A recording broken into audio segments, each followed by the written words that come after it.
O que é e quais os efeitos da PEC 241 sobre os direitos dos trabalhadores brasileiros? Como ela pode afetar os servidores e os serviços públicos?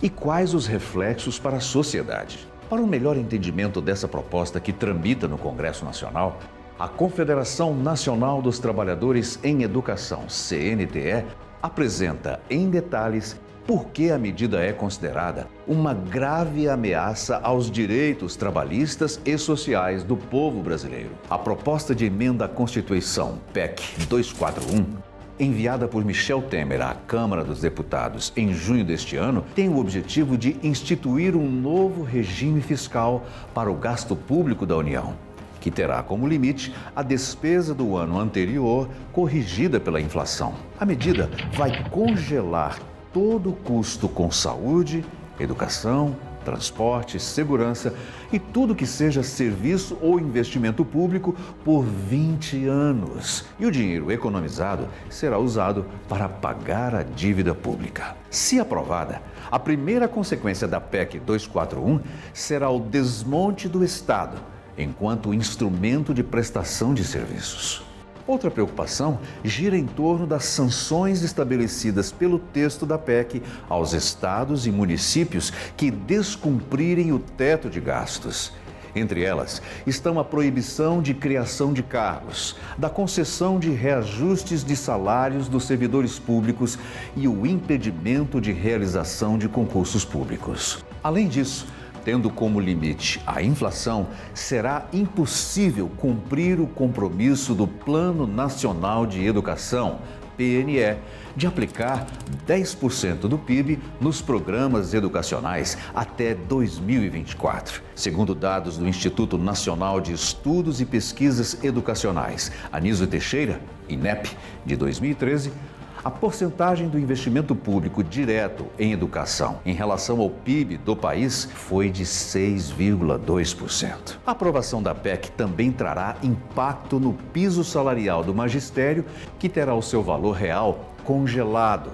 Ou seja, não haverá nenhum aumento acima do teto da inflação. Como exemplo da aplicação da PEC 241, podemos citar a despesa do governo com o pessoal em 2004, que foi de 89 bilhões. Se esse valor fosse reajustado apenas pelo IPCA nos últimos 12 anos, como prevê o projeto, em 2015 o gasto seria de apenas 162 bilhões contra os 235 bilhões que foram efetivamente gastos. Outro exemplo notório refere-se ao orçamento do MEC. Entre 2007 e 2014, o orçamento do Ministério somou 666 bilhões de reais. Caso fosse aplicada a fórmula da PEC 241, o mesmo orçamento seria de apenas 341 bilhões. Ou seja, o MEC teria tido uma receita de 324 bilhões a menos do que efetivamente teve. A PEC 241 simplesmente enterra a Constituição de 1988,